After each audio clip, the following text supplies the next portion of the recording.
మీ fashion అవసరాలను నెరవేర్చే తెలివైన ఎంపికల గురించి తెలుసుకోండి. పూర్తి వివరాలకు చదవండి రేపటి సాక్షి దినపత్రిక.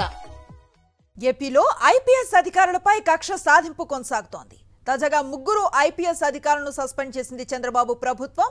ఐపీఎస్ అధికారులు పిఎస్ఆర్ ఆంజనేయులు, కాంతి రాణా, విశాల్ గున్నిల్ను సస్పెండ్ చేస్తూ ఉత్తర్వులు జారీ చేసింది. ముంబై నటి జత్వానీ ఆరోపణల నేపథ్యంలో 3 ఐపీఎస్లను సస్పెండ్ చేయడం కలకలంగా మారింది. జత్వానీ ఫిర్యాదు చేసిన 48 గంటల్లోనే వారిని సస్పెండ్ చేయడంపై విస్మయం కలుగుతోందని పోలీస్ వర్గాల్లో చర్చ జరుగుతోంది. అధికారంలోకి వచ్చినప్పటి నుంచి ఐపీఎస్లో టార్గెట్గా కూటమి సర్కార్ చర్యలు కొనసాగుతున్నాయి. 3 నెలలుగా 3 ఐపీఎస్లకు పోస్టింగ్లు ఇవ్వకుండా వేధించింది ప్రభుత్వం. ఒక్కరోజు కూడా పోస్టింగ్ ఇవ్వకుండా ఐపీఎస్లను టార్చర్ పెట్టిన కూటమి సర్కార్ ఇప్పుడు వారిని ఏకంగా సస్పెండ్ చేయటం పోలీస్ శాఖలో తీవ్ర చర్చకు దారితీసింది.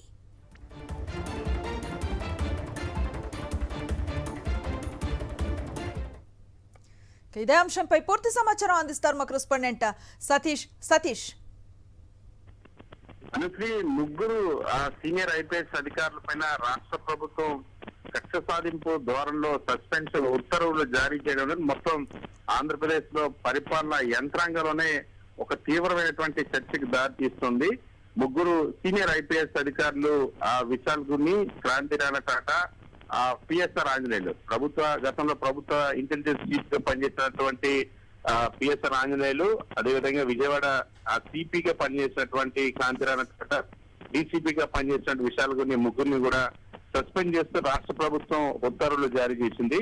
అత్యంత వివాదాస్పదమైనటువంటి ముంబై నటి జత్వానీ ఆరోపణల నేపథ్యంలో ఈ 3 అధికారులను సస్పెండ్ చేయడం అనేది ఇప్పుడు తీవ్ర కలకలం రేగుతోంది. ఎందుకంటే ఈ 3కి ఇప్పటికే రాష్ట్ర ప్రభుత్వం, చంద్రబాబు ప్రభుత్వం ఏర్పడినప్పటి నుండి ఇప్పటి వరకు ఈ 3 పైన కక్ష సాధింపు ధోరణితోనే రాష్ట్ర ప్రభుత్వం వ్యవహరిస్తూ వచ్చింది. ఎక్కడ ఎవరికి కూడా పోస్టింగ్ ఇవ్వలేదు. అంతేకాకుండా డీజీపీ ఆఫీస్ కి రోజు వచ్చి ఉదయం నుండి సాయంత్రం వరకు వెయిటింగ్ హాల్ లో వెయిట్ చేసి సంతకాలు పెట్టి వెళ్లాల్సిందే అని అంటూ ఇన్ని రోజులు వేధించారు. దాని తర్వాత ఇప్పుడు ఏకంగా సస్పెన్షన్ కి వెయిట్ వేశారు.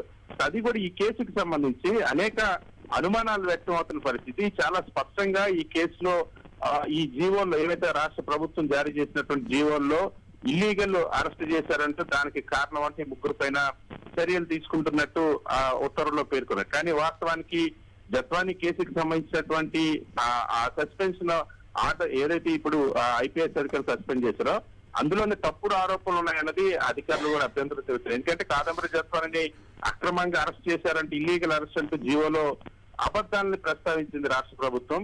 ముఖ్యంగా వారెంట్ జారీ అయిన తర్వాతనే అరెస్ట్ చేశారు కాదంబరి జత్వానీని.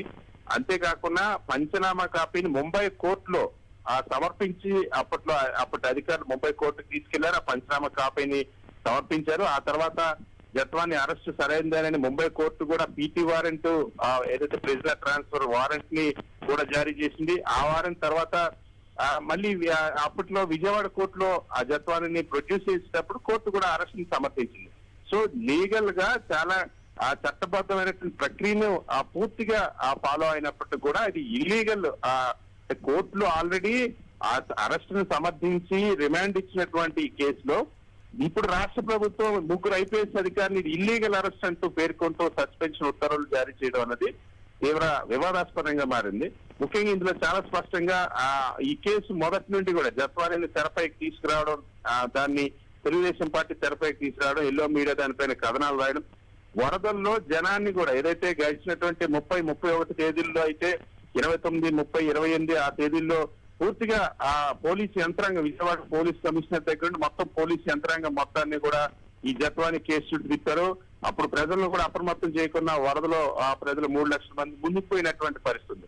సో అంత హై ప్రొఫైల్ కేసు లాగా దీన్ని రాష్ట్ర ప్రభుత్వం స్వయంగా ముఖ్యమంత్రి దగ్గర నుండి మంత్రి లోకేష్ వరకు అందరూ ఈ కేసులో ఎలాంటి విచారణ జరగకుండానే ముఖ్యమంత్రులు, మంత్రులు కామెంట్స్ చేయడం, హోంమంత్రి దగ్గర నుండి కామెంట్స్ చేయడం, అందరూ కామెంట్స్ చేసి ముందే జడ్జిమెంట్ వాళ్ళు ఇచ్చేసిన తర్వాత ఇప్పుడు 2 రోజుల కిందట మళ్ళీ జత్వానీని మళ్ళీ ఇబ్రహీంపట్నం పోలీస్ స్టేషన్ లో ఫిర్యాదు చేయించారు. ఫిర్యాదు చేసిన 48 గంటల్లోనే ఈ 3 ఐపీఎస్ అధికారుల నుండి లిఖిత పూర్వకంగా ఎటువంటి వివరణ గానీ తీసుకోలేదు. ఎలాంటి విచారణ వీళ్ళకి సంబంధించి ఇప్పటి వరకు చేపట్టలేదు. ఎలాంటి వివరణ లేకుండా, తీసుకోకుండా, విచారణ చేపట్టకుండా వీళ్ళ 3 కంటే జూనియర్ ఆఫీసర్ ఎవరైతే శ్రావంతి ఉన్నారో డిఎస్పీ స్థాయి అధికారి, ఆమె ఇచ్చినటువంటి నివేదికను సిపి డీజీపీకి ఫార్వర్డ్ చేసి దాని ఆధారంగా యాక్షన్ తీసుకుని పేర్కొన్నారు. సో ఇలా ముగ్గురు కంటే జూనియర్ అధికారులు ఇచ్చినటువంటి రిపోర్ట్ ఆధారంగా ఎలాంటి విచారణ చేపట్టుకున్నా వివరణ తీసుకోకున్నా ముగ్గురు ఐపీఎస్ సస్పెండ్ చేయడం అనేది వివాదాస్పదంగా మారింది. Right, thank you Satish.